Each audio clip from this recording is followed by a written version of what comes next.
Real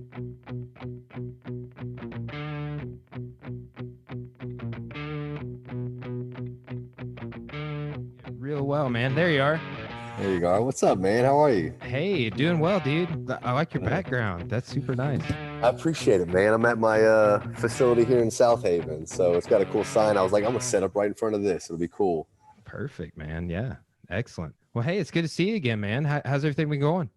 Everything's good, you know. I don't know if you heard. There's this thing called COVID going around. Don't know if you've heard about it. Whatever. It hasn't affected me at all. Yeah. Yeah. Dude, I joke around with people. I've been declared twice non-essential. Once at the gym and once at the college I teach at. I've been teaching online. I just finished yesterday. So What do you teach? history. Really? You're a history buff. Yeah. So That's cool. But got my master's 5 years ago, and I've been teaching at the college for 2 years full time, which is like it's not, man. It's something I can do and run the academy pretty much no problem. Man, I had no clue. I thought you were strictly a jits guy, man. So who are some big historical figures that you look up to? Who are some of your favorites? Man, some of my favorites. Oh, I'm big time into Egypt. Honestly, I took some classes on ancient Egypt. So, Tutmosis, anybody from the Tutmosis dynasty, Tutmosis III, they call him the Napoleon of ancient Egypt. But man, I have like a wide interest range, honestly. But most of my interest is like present United States history, and that's actually what I teach the least amount of. Believe it or not. French Revolution, I love Napoleon. Napoleon's one of my favorites. So, yeah. Okay. That's cool. That's cool. And your background's pretty hip too, man. I like that. Is that your bedroom? What this is, just actually have a podcast studio at my house, but Corey and I got we bought a new gym. We sold our last location, bought a new 8,000 square foot location 2 weeks before the close. But I have a studio there. So I'm actually about somewhat moved out of this one and moved about 70% into the other one. Mm-hmm. My dad and I made a custom podcasting table with like a metal frame and stuff. And it's getting painted today. We're like rhino lining the steel on it. So congratulations, man. 8,000 square feet. That's huge. Yeah. Well, hey, dude, I know you're doing some crazy stuff too. Like I'm trying to owning like what, so this is something I was going to talk to you about later, is talk about jiu-jitsu, but just talking about like, man, martial arts conversations. You're running like multiple fitness kickboxing locations right now. Is that correct? Yeah. So I own a location in South Haven, Mississippi. I own a location in Olive Branch, Mississippi. And then like you, I was going to be opening a third in Boulder, Colorado, just before this thing hit. I was literally a week away from moving my whole family out there. And my wife and I were like, we should probably take the house off the market and let's just hold up and see how this stuff pans out. And then everything shut down. So it was a good call, but Boulder will be interesting because we just opened up here in Mississippi with restrictions, obviously. But in Boulder, it's going to be a little more interesting because they're closed right now. But I've got a landlord who's being pretty cool so far, but they want to commence a lease. And I'm like, hey, I can't open. There's the state won't let us open, but also when you go into a place like Boulder, I don't know if you've ever been there. It's beautiful, it's vibrant, but Boulder's kind of got its own type of people.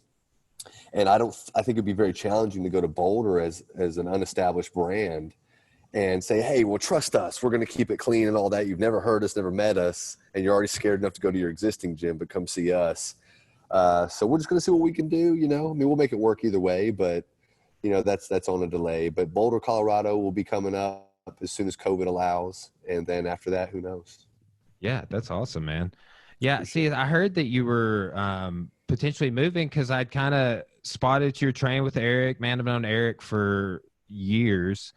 And then I brought it up to somebody. I was like, hey, man, I saw Mark Miller in the picture over there, is he train with you guys? I was talking to like Ahmed or Joseph or somebody. And they're like, yeah, but he's about to move. And I was like, oh, that sucks. Oh, that's what we'd say too, man. I started training at Ingram's in August, and I was like, I've been training in Memphis for 2019, 11 years. And the last 6 months of me being here at the time, what we thought was the last 6 months of me being there is when I find the gym where I I don't know. I've probably been the happiest in a long time. Good crew, good, happy people, positive people, good jiu-jitsu. And Eric's like an incredible coach and a good friend too. Man, One of my he's best friends is such a nice dude. I mean, he's just salt of the earth. Like, I've never seen him get emotional. I've never seen him get mad. I mean, I'm yeah. sure he is a human being. I'm sure he's got his faults like all of us, but I've never seen that dude treat anybody poorly or anything. I mean, hmm it's No, he's a really good guy. He's a very genuine guy. I have a lot of respect for Eric Ingram. One of my best friends in the 7-8 months I've known him, or I've yeah, known him for a long time, but actually been with him on a regular basis. We lift together, we train jiu-jitsu together, we hang out together. So awesome guy, awesome yeah, guy. yeah. That's awesome, man. Well, like, how did you? And I first met you, figured out who you were at Purple Belt. I remember Carlino and I came over to Memphis doing some gym tours and got to roll with you there and your brother as well and do a couple of classes. But like, when did you start training jiu-jitsu? How did you get involved? So I started training jiu-jitsu in 2008, in February 2008. Typical cliche story. You watch it in MMA and you're like, oh, I want to do that. And we started training there, and the rest is history, man. I mean, when I first started training, I was single, so I was training all day, every day, outside of my work. I worked in a corporate environment at the time, and I just train, and that was that, man. And I've loved it ever since. All the way from white belt to blue belt, I was at the same academy at Memphis Judo and Jiu-Jitsu until going to Eric Ingram's. But that's how it started. And I was fortunate to start with my brother, who's my best friend in the world. And we got to develop at the same time. We got promoted. We've been promoted belts every single time. I got stripes ahead of him a couple times, but I think that was just to poke fun at him from our professor at the time. But besides that, I mean, we did all together, and it was really awesome. Like, I'm super fortunate to have my brother because we drill together. We're the best drilling partners for each other. We know the exact tension to give each other. We know each other's game, so the rolls are always tough, and we can push each other and not take it too personally. Man, I remember like we had come to an open mat, Carlino and I, before we left out, and you and your brother's name's Jeremy, right? That's right. Yeah, you guys were like over there drilling like crazy, like Barambola transitions, like spider guard, and like stuff that I was like secretly working on also. And I was like, and that's a cool thing to have your brother like to be your guy, like Yeah. you can bounce things off of. It's recently in the last 2 years, my best friend started training jiu-jitsu, and even though he's still he's right on board for a blue belt. The only reason I have one is because we're closed down for a little while, but Yeah. It's been so rewarding this little small amount of time that I've had. Like, man, that guy's my bro. It's a special thing. It really is. For sure. And if y'all were best friends before, that's even better that you get to introduce that to him, because my brother and I, we were close, but jiu-jitsu brought us like really close. I mean, it made it to where we're near inseparable. As a matter of fact, he made it aware he wasn't happy. I mean, it was going to be tough to leave him going to Colorado. Him and some of my family here would be the toughest. A few friends, but mostly my brother, probably, just because we're so close. We live 5 minutes from each other right now. So, I mean, you're talking about, hey, 6:30 a.m. training. Yep, I'll pick you up. Are you picking me up? That's like our time to hang out. I've got 4 children. He's got his first. So we've got a lot of adulting to do. So our time away is usually jiu-jitsu and it's together. So it's really cool. And we've got competed a lot, when you go to war with your friends, your team, but also your brother, and like you're cheering them when they're out there fighting and vice versa. It just brings a camaraderie that is hard to explain unless you train jiu-jitsu. Yeah, man. And man, I joke around about this, but like, my wife trains, and it's a weird dynamic because she's a brown belt, but it's a real weird dynamic when your wife trains. Like, I don't say we bicker, but like, it's interesting. We share some of the same things like what you're saying about, but then at the same time, like, she might like take a real hard dig at me while we're on the mat or something. It's just, it's an interesting little dynamic, the husband and wife thing. But I wouldn't trade it for anything though. It's Did you have, I know you all were, I always recognize your wife's name's Cora, right?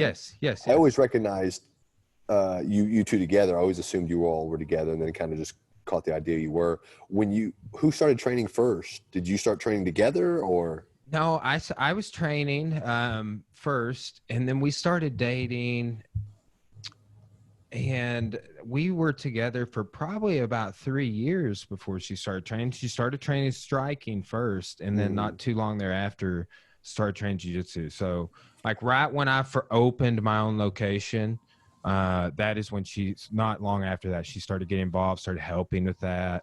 And man, now she's turned it in. There's no way that we are doing what we do without her. You know what I'm saying? Yeah. Like she is like a major pillar, foundation of the business. I'm like a pillar. She's like the foundation.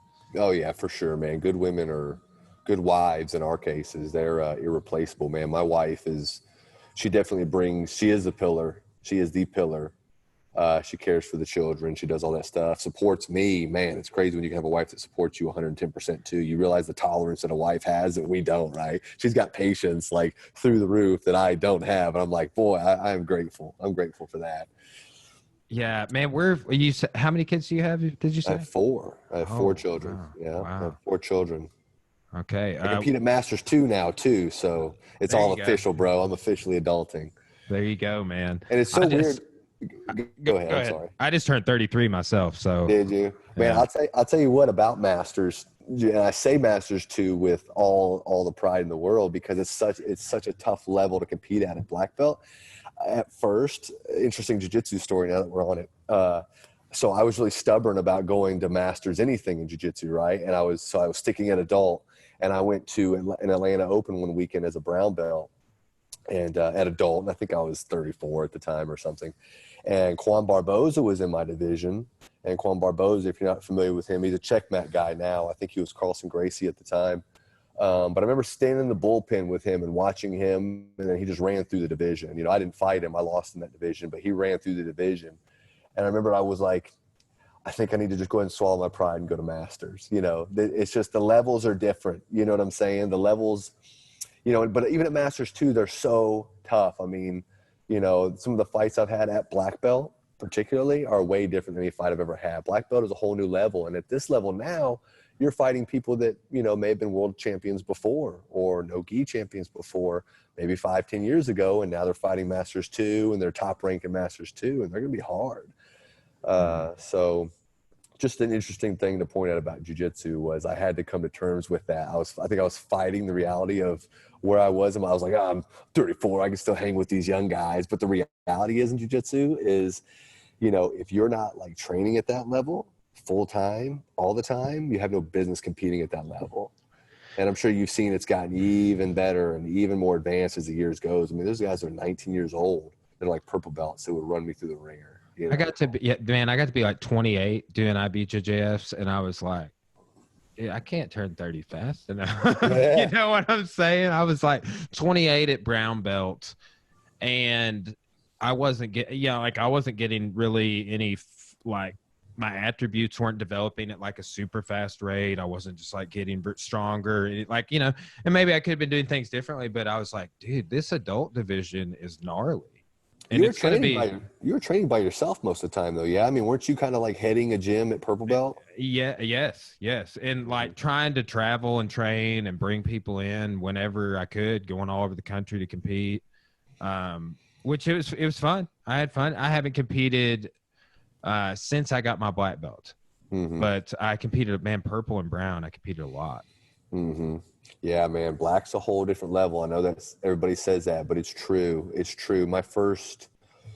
So in IBJJF in Atlanta, when I go to Atlanta, I don't do as well. I haven't been submitted at black belt yet. I've lost on points every time, but I mean, you're talking about, and every win I've had is just a hard win. You know, it's by points or by advantages. When guys are tough, guys don't want to lose. I don't want to lose, so I fight different too. You know, I'm not like submission only all the time. It's like, no, Masters 2, you got 5 minutes. I'm gonna score. I'm gonna take my time. I'm gonna make sure I win. You know, but it's high level, man. It's tough. I fought some really tough dudes. Probably a black belt Masters 2.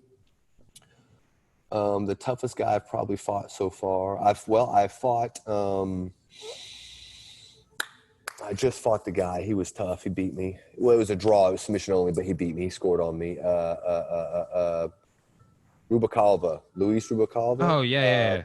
I fought him. Josh Mancuso, I fought him. I lost to him by 2 points in Atlanta. I fought some tough dudes, man. Those are the guys that are like very good. You know. What's the bracket size like? Does it get kind of smaller as you go up into the Master 2, or is it like just the same number of guys? I think it just depends on the tournament. You know, if you look at Masters Worlds, the brackets are pretty big. But like in Atlanta, I think I would have had to fight 3 or 4 times to win, usually. So what's that, 12? I don't know, anywhere from 8 to 12, I think, something like that. Maybe 8, more like 8 people in a division. Yeah. Have you competed at every belt, or did you get into it right away? Yeah, I competed from white belt. I think my first tournament was a month in Martin, Tennessee. I always wanted to compete. I wasn't a great competitor for a long time. I think it was late purple belt. I was fighting very well. And then early brown belt, I wasn't fighting well. And then late brown belt, and then all through black belt, I feel I've fought very well. And I think most of it's just the mental game.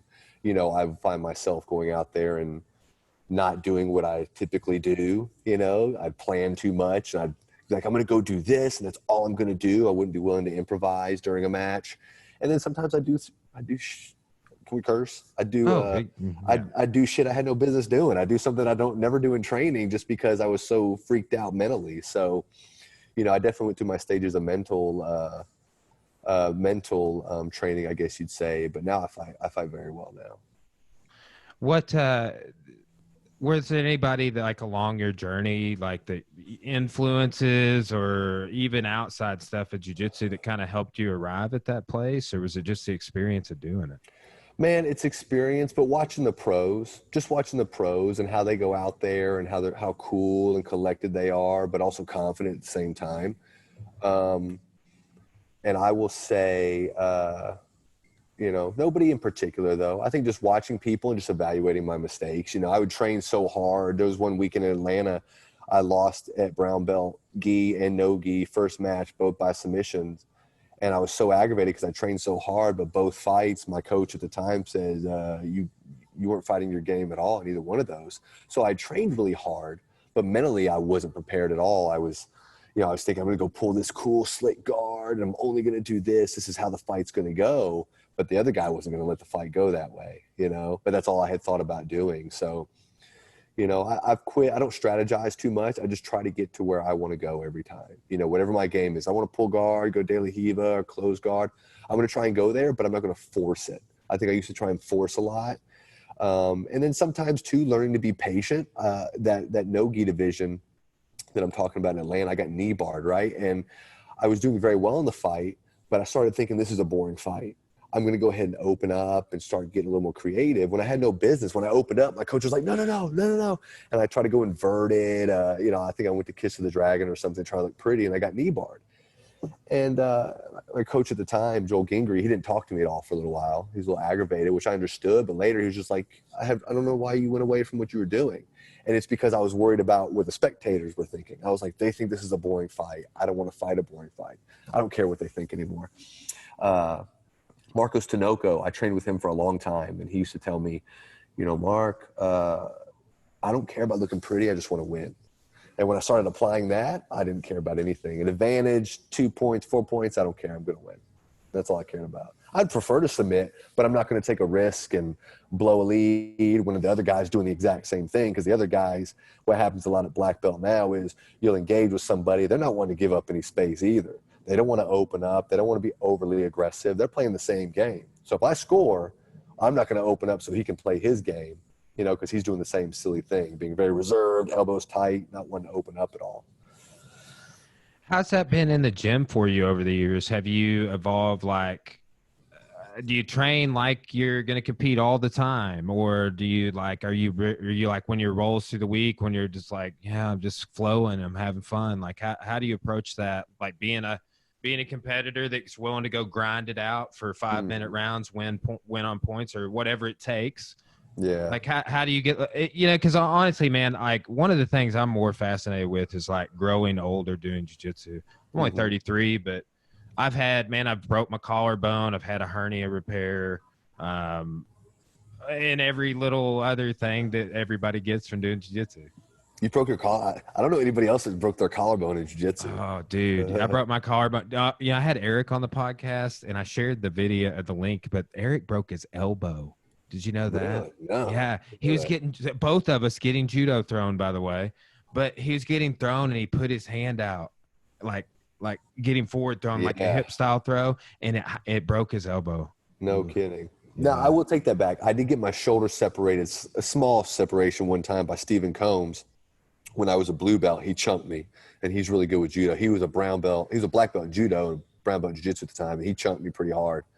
But that was about it. But to answer your question, as an adult or growing older in jiu-jitsu, you know, really in the way I train, I just read my body because what I find now is if I read my body, maybe one day I train hard, one day I train lighter, one day I maybe take the day off, I perform better than if I just try to grind it out and be like, oh, it's okay if you're tired, get back out there. Sometimes it doesn't work.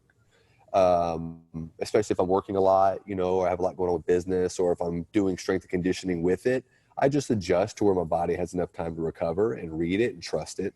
You know, I used to try and force myself into a lot of red line training, whereas now I'd say I probably 30-40% of the time will red line, and maybe the rest of the time I'm at about 80% on the mat. I don't think you should red line all the time, especially as you get older. I think you should be able to maintain a good intensity, save the red lines for certain sessions. That way you can like avoid injury, especially as we get older.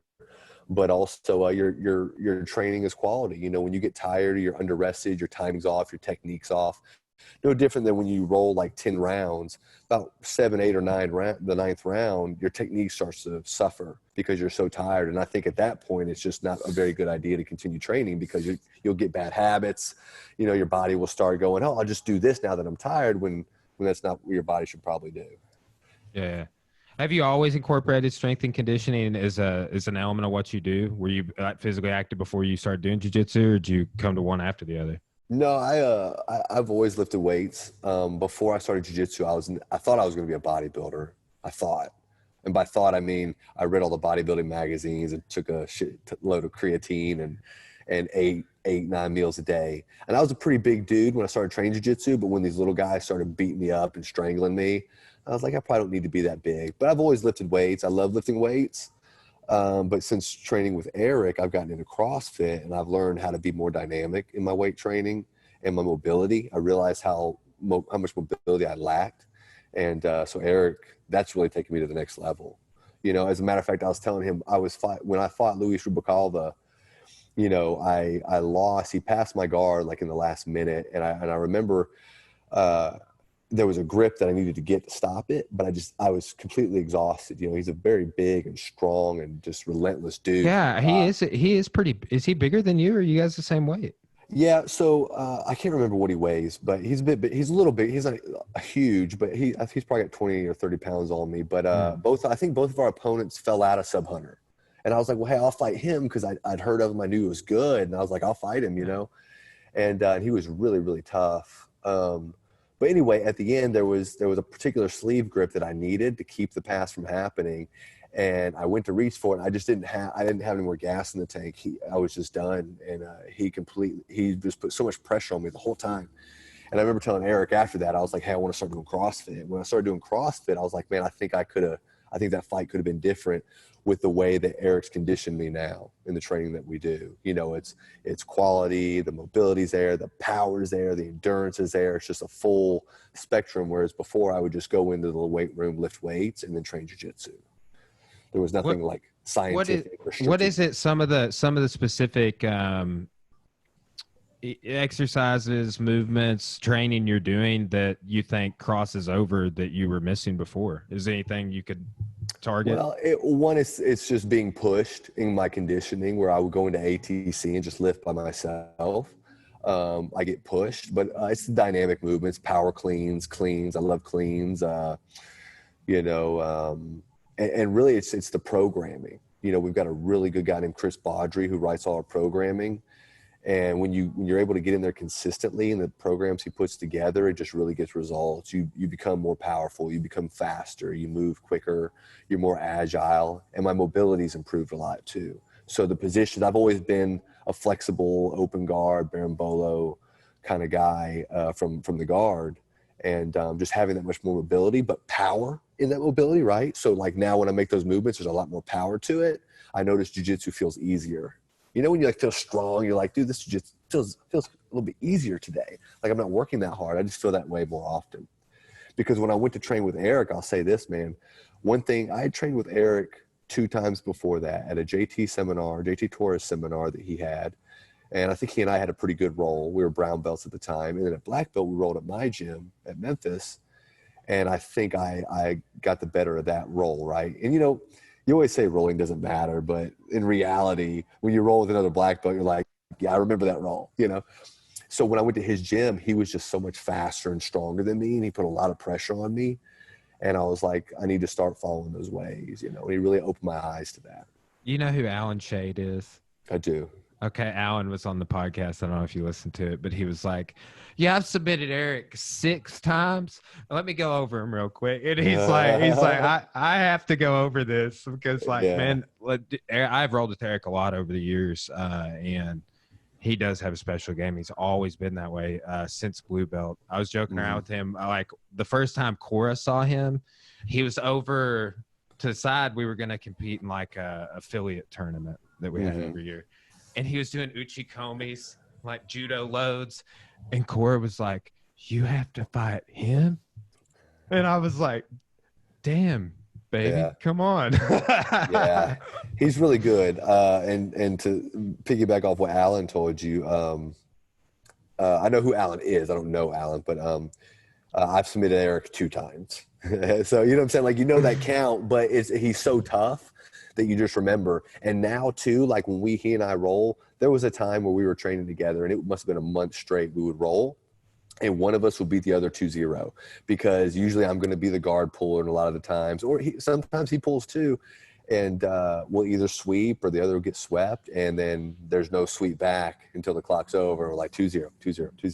So it was a string of just 2-0s forever with him because he's just so tough, you know.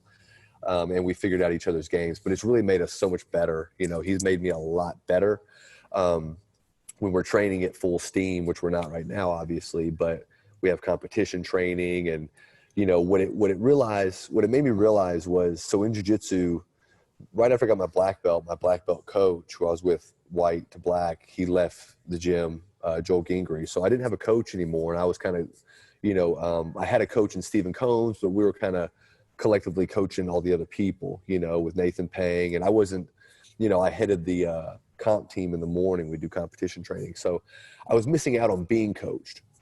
And I really do well being coached. I'm very robotic. If you tell me, hey, 100 Torianos, go, boom, boom, boom, I'm going to do it. And that's where I really wanted to be again. So that was one of the reasons that made me make the decision to go to Ingram's and pursue something different, is I wanted to be coached again. And when I got coached is when I realized all those bad habits I had picked up. One that stands out to me is when we would drill, we do pass or sweep drills, you know, I would get in the habit of just accepting a sweep or accepting a pass, right? You know, whereas his guys were like, no, you're going to like have to sweep me. Like, even though you swept me over, you're going to have to hold me for the 2 or 3 to get the 3 point or the 2 points. And I was in such a bad habit of not doing that I was getting frustrated because I'd sweep guys and like, oh crap, I'm quitting before I would quit early. I would be like, oh, he's going to settle because I swept him. I'm the black belt, whatever. None of those guys there do that. So it was really good for me to get back in that environment and realize that, hey, man, you better tighten that stuff up at black belt. That is a super interesting situation. That's something that Cora, it's like the fight starts as she hits you sweep her over, she kind of hits the mat, and then she's like, oh, I'm not accepting that. Not at all. Yeah. Not even a little bit. Mm-hmm. You know, it's like there's that brief point where they're tipping over and they can't really fight it while they're falling. But, man, that's that when you start fighting back, as soon as you hit that wrestler mentality of not being on your back. Mm-hmm. Yeah, it's tough training. So we train really hard, man. And they're such good guys, you know. Eric, I can't say enough good things about Eric, man. Eric is a fantastic leader, and you can see it in his team, you know, like the team reflects the leadership. There's no drama over there. There's no shit talking amongst teammates about others. There's none of that. And that's a really good place to be, because when you go there, you know that everybody's got your best interest. They're going to support you. I remember I won Nashville Open last year my first time competing with them as a team. And man, they were at the sideline, the whole squad. I think I'd been training with them for 3 months at that time. And you couldn't tell that I had been training with them for years, you know, the way they were cheering for me when I won. The place was just good. The whole team was going nuts. It was something really special. Yeah, that's awesome, man. That's awesome to be a part of, for sure. For sure. Because, you know, and like, isn't the gym that you were at forever? That's like the largest gym in North America. Isn't that correct? The Memphis Jiu Jitsu on square footage. I don't know. I'm not sure. It's like 35,000 square feet or something, if I'm not mistaken. It's pretty big. I don't know if it's the biggest. I mean, I've been to, I'm pretty sure. Well, I don't know. I don't know by square footage. I'm honestly not sure, but I would assume there's facilities bigger than that. I would think, you know, it's very large though, but I would imagine that, there's a lot of folks in there. You know, the bigger you get, the more members you get, the more programs you have. I would say like the collective team element gets a little dissegmented. I haven't really experienced, like, we still have that very cohesive team atmosphere, even though we just haven't gotten that big. Are you all jiu-jitsu? No, but we have like fitness kickboxing. We have a huge fitness kickboxing program, but like, man, because Cora teaches a lot of those classes, and then she's super involved with the martial arts program. She teaches half their kids. Like, it's just, man, the whole gym atmosphere. It's not everybody's all on the same team. Everybody supports Forces, the central location, you know. So it's super nice. How's your fitness kickboxing program doing? It's good. We're back having classes. We were just about to start a new schedule, because now with this location we have 4 rooms. Like, we have 2 mats on front, we have a yoga room, and then we have the fitness kickboxing room. Right. So we're running double fitness kickboxing classes right now in the evenings, but then we have a morning and noon, so we do essentially doing 4 a day. And then we added 1 Saturday class, but there's I think 3 additional class spots we're going to add when we start coming back a little more, you know. Cool. How many bags do you have? We've got 22 in the back, and then we have like 8 up front. So like the front bags, like we'll use the kids or kickboxing or boxing. We have a boxing program. So cool. What, like, so, hey, it's like, man, like, tell me something about like what's your approach with like the business side of what you're doing? Like, that's something like Eric and I always talk. We always kind of go off a side conversation about fitness kickboxing. That is, people love fitness kickboxing. That is one of our most popular programs. People love doing it with Cora, but we have many instructors. It's our most popular adult program. Yeah. Yeah. Like, what's your approach to it is basically what I'm asking. Well, I mean, the approach is just, it's no different than any other business. You just have to bring a substantial, like just a high quality product at a very affordable price and push it at mass, you know? So the cool thing about fitness kickboxing is your market is very large. You know, you can be young, you can be old, you can be male, you can be female, and you're going to get something out of it, and you can participate, right? Whereas things like CrossFit or jiu-jitsu tend to be more of like cult following type things. Like, you really want to be into it. Jiu-jitsu, maybe not so much, because, you know, you'll get some older guys, maybe some older ladies that'll come in and do it. But fitness kickboxing, I mean, literally anybody of any age or any fitness background can come in and do it and get a benefit that can change their life. So from a business perspective, that's a great model. But you can have a great model, but not execute well. And I'd say that me working at O'Reilly Auto Parts for 13 years, I was a district manager for many years. I was in the corporate side of business, and I worked under a lot of good guys. I learned about building culture. I learned about running an efficient business, quality systems, eliminating systems that didn't benefit the business, so you're not bogged down in a bunch of needless work, and hiring and training high-level team members, and setting high standards. And you put all that stuff together, and things just kind of happen. You know what I mean? And then you just start inspecting what you expect. I've got a team of just high-level people, and that know that they're proud of what we do because of the standards I've set and the standards that I won't let them fall below. So over time, everybody when you have that environment and that kind of cohesiveness, everybody on the team is proud of what they do. They're proud of the gym. They're proud of working at TFK. So everything they come with is high quality. you know, whether it's the work they do or just now we had to move some bags in another gym. They're like, hey, let's hang out, let's move bags, let's get it, let's do it. You know, so everybody takes pride in that. You know, when you build a team of high level people, like they want to work for somebody that's going to push them and going to keep them in check and performing at a certain level. Because, you know, I'm sure you've had it when you work. I don't know how long you've worked for yourself, but when you work for somebody and maybe they're kind of a pushover, or they don't work that hard, or they're not like the most honest person, you're like, you know, you don't give so much. But when you have a boss that like pushes you and expects you to perform at a level because they know you're capable, but they're not going to accept any less out of you, it makes you work a little differently, you know, and it makes you believe in them as your leader, especially when you see them at the front as opposed to just kind of pointing from the back. So, Man, that's so true. Like being in higher education for 2 years now, so I started out in business in 2012. So I didn't have a boss, right? I worked for the university a little bit part-time while my business was getting up and going. But like when I went back into having a boss, so to speak, who's like a 60-year-old lady, and she's that first example you were talking about, right? And it's just, it's not really inspiring, you know, but like that high level of, man, somebody that's got your best interest, they want you to be pushing it, learning, evolving. That is, I flourish under those same kind of circumstances, but I'm also a big self-starter, self-motivator, so I kind of don't really need her to. Dude, I can tell. How many podcasts are you doing a day? You're staying really busy on this. I've been doing a couple. I always have like 8 or 10 that, like, I'm editing everything myself, so there's like a lag on when I get episodes out sometimes, you know. So, but it's been good, honestly. Like I'm building my online classes right now. We're basically, higher ed may never have as many face-to-face classes as we were just having. So, but really, like, they were like, go home and teach your classes from home. I was like, all right, I'm really set up to do that, guys. No problem here. Thank you.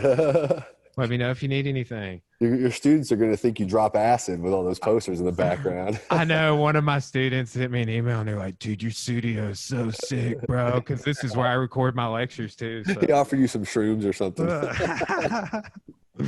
Oh man. Well, so like what, you mentioned building a team, right? Like that's something that we have an incredible team of instructors, and man, I've had to, I wouldn't say like I like started off doing this because I have like all these strong leadership capabilities. It's like I more so had to like rise to that occasion and develop as a leader, and that's a constant process for me. Like I don't think that it's not something, it's like a cross to bear for me a lot of times. Like it's like a maybe a weakness, but at the same time I'm always consuming material or trying to talk with my team members. What are some things that you do with your people? Like, what's your approach to like creating what you just talked about with that culture? Well, first you were talking about, you know, you're always evolving yourself. That's like nonstop. Okay. And I'm only going to speak on things that I know. I'll never be like, oh, the guy that's got it all figured out. But what I can tell you is, man, constantly evolving is so important, because you're going to come across situations that you're not sure how to handle, and you'll figure it out, and it may go good, it may go bad, but as long as you adjust moving forward, that's going to be huge, right? So, but in regards to my team, you know, I just try to find people that seem to be of high character, you know, good, genuine, caring people. They don't like to hurt people's feelings. They don't like to talk a lot of shit about people. They don't seem to be overly inconsiderate of people's feelings. I like people that care about people, because this is a caring business. You know, we're not like, you know, hey, come do a kickboxing class, go home, pay your fee. You know, this is a place where, you know, I was talking to some, I'll back up real quick. I was watching the mayor. I've been watching the mayor, or excuse me, the governor a lot whenever we were closed. Like, when are we going to open, right? And I would see the comments. And one person said, hey, listen, Governor, please open the gym soon. My anxiety and my stress are getting to be overbearing. I can't take it very much longer. And this lady comments and goes, oh, please calm down. Why don't you just work out at home? There's millions of workouts at home. Stay at home, keep everybody safe. You know, virtue signal, keep everybody safe. And But that's the thing that people don't understand. In this gym here, you know, this is the only social interaction a lot of people get.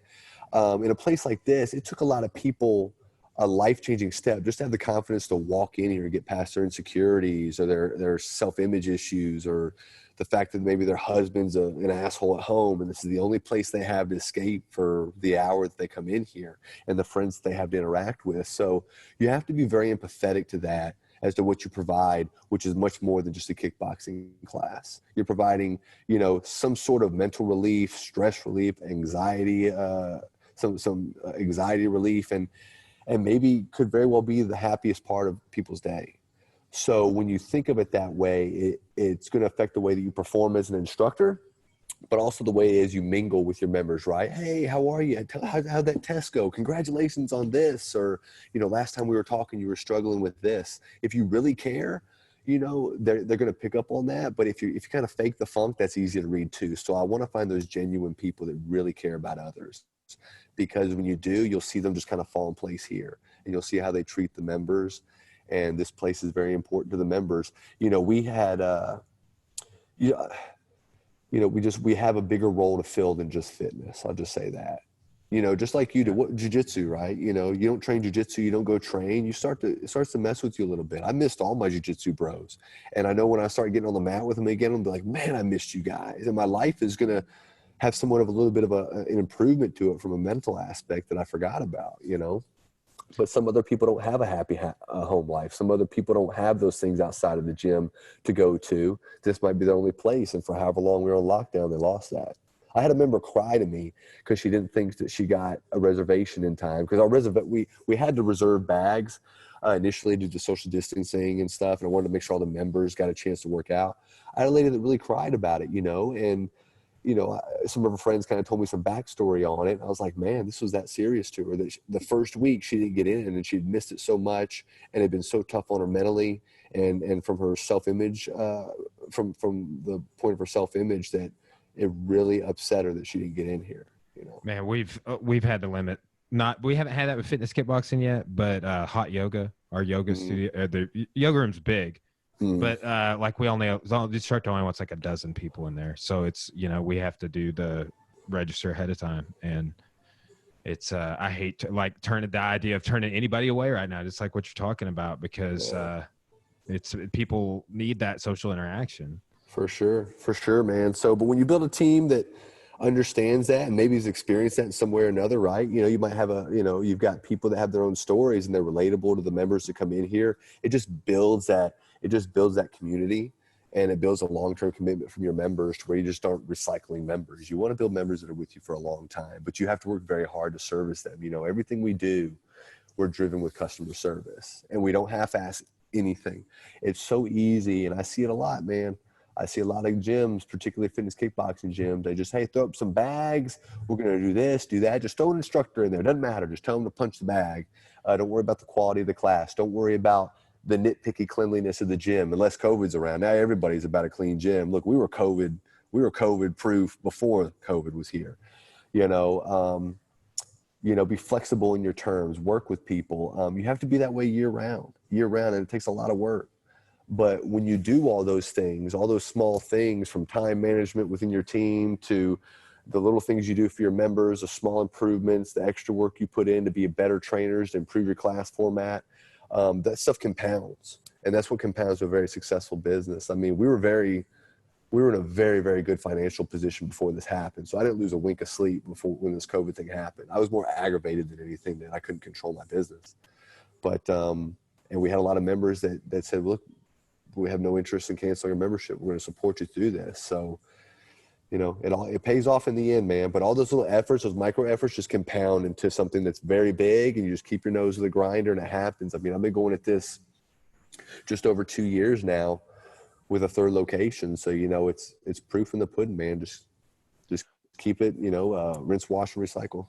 Was it hard for you to rinse, wash, and whatever? I don't know the saying. Yeah, I'm with you. I'm picking it up. What was it hard for you? So you say you worked this other job for like over 10 years, right?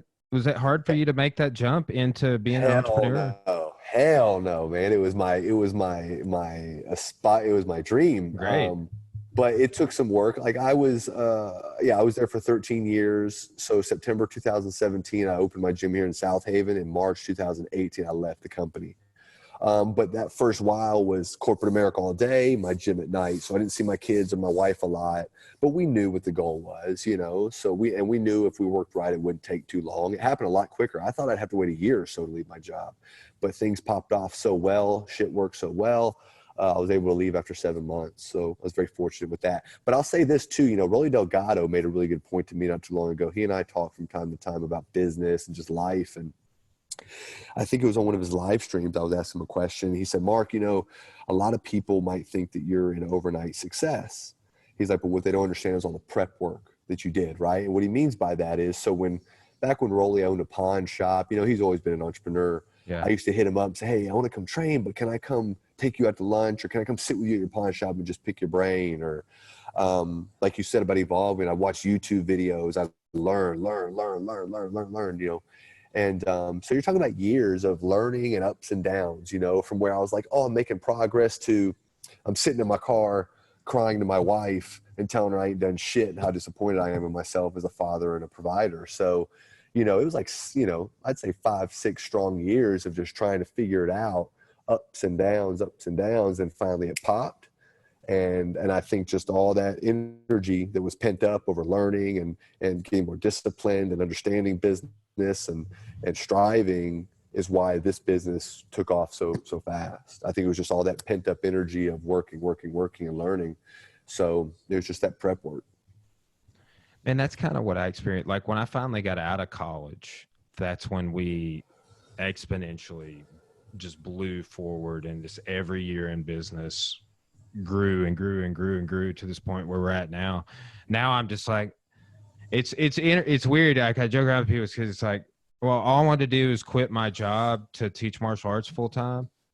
And then I was like, well, I'm still going to teach martial arts full time, but I want to teach college full time too.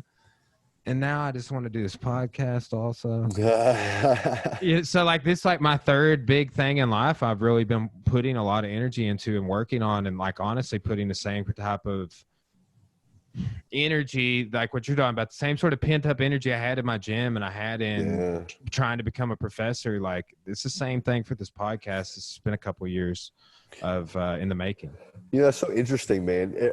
Most people that do jiu-jitsu are like, man, I want to have a jiu-jitsu gym, my own jiu-jitsu. I have absolutely no interest in ever teaching jiu-jitsu full time. I would just love to be coached forever. I like to coach and train. I like teaching classes from time to time, but I would much rather just come in and do my job and go home, you know? Man, I did a class in my own gym yesterday, right? One of the very first guys that we'll give a black belt to, he's about to be 50, Jeff Woods. He's been training with me he was one of my college history professors forever. I worked for him. But he teaches the Noon program, and he's a 4-tip brown belt, but he taught a class yesterday.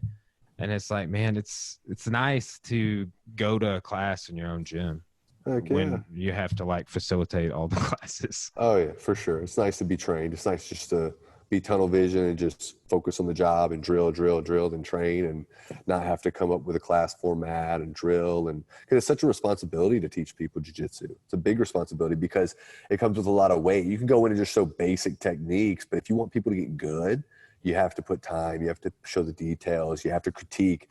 You know, a lot of professors or coaches, you know, I think professor is a term that shouldn't be used too often, but they'll just like tell you something and then they're chatting with somebody or they're walking around and not paying attention to everybody. You have to be focused on your students and like look at every detail if you want to make sure it works, because if you're going to show something that goes in after that, everything before has got to be right. And you sure as shit can't jump past and be like, all right, guys, we're going to work on, you know, I don't know, whatever, Barambolos today. But it's like, but the guy doesn't even know how not to get his guard passed, or he doesn't even know how to pass a guard, you know? So you've got to be able to understand where everybody's at too, and make sure that you progress them, you know, in an efficient manner. Yeah. Well, man, how many black belts are over at Eric's now? You guys have got, or not even just black belts, you guys have an incredible upper group of dudes forming, I feel like. Yeah, man, for sure, man. Even the lower belts are good. Ahmed just got his black belt. So the black belts, it's me, my brother, Eric, of course, and Ahmed. There's 4 of us.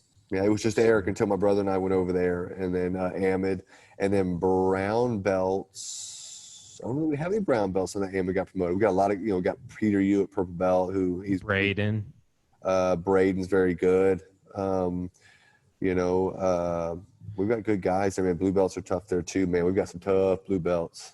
Yeah, Tough man, blue I'm gonna have a few more of the guys. Joseph's gonna come on the podcast. I talked to him about it. Probably have Ahmed come on, and all those guys. All those guys are great dudes. So, they are, man. I love those guys so much. They're so cool. Yeah.